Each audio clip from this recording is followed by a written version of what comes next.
Officially IFA shield থেকে নাম তুলে নিল মোহামেডান স্পোর্টিং ক্লাব। হ্যাঁ, আসন্ন 8 তারিখ থেকে অক্টোবরের যে আইএফএ শিল্ড হওয়ার কথা, সেখানে কিন্তু খেলবে না কলকাতার এই তৃতীয় প্রধান।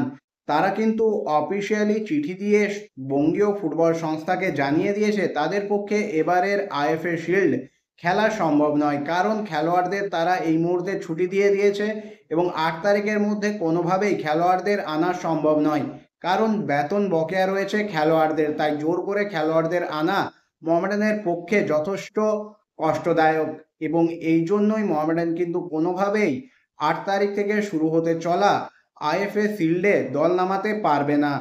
অর্থনৈতিকভাবে ডামাডোল চলা মোহামেডান স্পোর্টিং ক্লাবের এই সিদ্ধান্ত সত্যিই আমরা ফুটবল প্রেমীরা হতাশ।